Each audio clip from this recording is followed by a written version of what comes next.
injineer Faysal Cali Waraabe hogaamiyaha xisbi siyaasaadka mucaaradka UCID oo qayb ka mid ah warbaahinta kula hadlayay magaalada Hargeysa ayaa markii ugu horeysay ka hadlay aragtidiisa ku aadan dagaal maalintii shalay ay ka dhacay deegaano ku hareeraysan gobolka Sool gaar ahaan xuduudda u dhaxaysa Somaliland iyo maamul goboleedka Soomaaliyeed ee Puntland.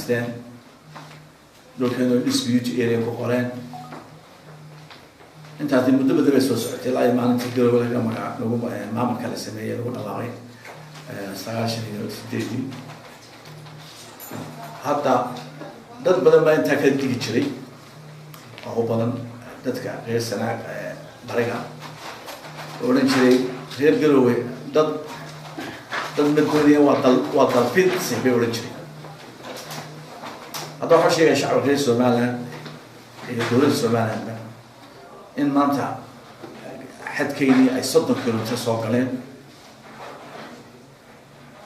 كنترول كينو دحية سومالان دي سومالي دحية يقولوا لي 1 كيلومتر وشري أنت لقى سوق هذا هذا كلها صدق كيلومتر وشري في سومالان هل قفنا كل نتي وشعب غير سومالان وكهرتجي لفت سياسة maanta dadkii jeclaa ran jiray reer Sool maxay noqon waayeen Soomaaliland maanta ay loo baahay in qarannimadeedii maanta khatar ku jirta shacbigeena khatar ku jira ulfidsi baa la bilaabay xuduudii maxaan sahay area fadhiday Garowe la soo durkinaya laana halka madaxtooyadu ka dhisan tahay dowlad goboleedkaasi iyo xadkeenu waxay isku jiraan ilaa 3 kilomitir marka arintaas ay jirta waxay dawladdu si dhaqso uga jawaabtaa shacabka reer Soomaaliland waxaan leenahay iskarab taagan oo shacbiga reer Sool isgarab taagan wixii bariyahan bala sheeyay la warnimadaas waa dul fidsi bay rabaan tiiba hadda suurta gashay oo si cad u booreen taas baa ayaa waxuu sidoo kale injineer Faysal Cali Waraabe ka hadlay arrimaha diiwaangelinta iyo sidoo kale abaaraha baahsan ee inta badan ku dhuftay gobolada iyo degmooyinka dalka ee saameynta xooggan ku keenay dadka deegaanada miyiga. Dadka waxa weeye abaaraha xun bay ugu jira abaartiina sidii doonay uma socoto waxtarkeedii aan jecelahay gudida abaaruhu inay TV-yada soo fadhiistaan dadka fundraising ka sameeyaan sida culimadu yeelan markii masaajid dhisayaan oo kale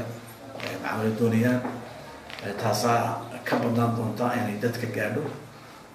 waxaan jecelahay in la sameeyo oo lagu koobin macaawada la sameynayo galbeedka abaarta aad waxa ka jirta soo sanaagta bariga ka jirta waa in la sameeyo guddi hoosaad oo gobolada abaartu ka jirta oo wixii macaawada gaarsiiya in la sameeyo هذا الجو كان سناج وهنا كنت له صنايع سيدو قاعدوا يحترقوا سناج تبري واحتر كمان كواين وحي مدرسة ورسو يدوكوا كانوا وإن سي مجانا صحيح حق وعدالة إن الله قيمية وأنا كرتش عيسى وماشي وأنا إيجن ماشي فوق الجارسية بريء كورس بريء سب بناء عاد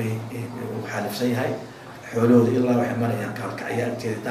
gunaanadkina waxuu dhambaal tacsi u diray ehelkii qaraabadii iyo shacbiga reer Somaliland iyo ganacsatada uu ka baxay alla naxariista Janna Firdawsaha ka waraabiye marxuum Maxamed Cabdiraxmaan Garyare oo ka mid ah ganacsatada waaweyn ee dalka. Dareen waxaan tacsiinayaa Maxamed Cabdiraxmaan Garyare habladaaga in hadalka Ilaahay u naxariisto waa ragii firfircoona baa mushtari Somaliland koriyay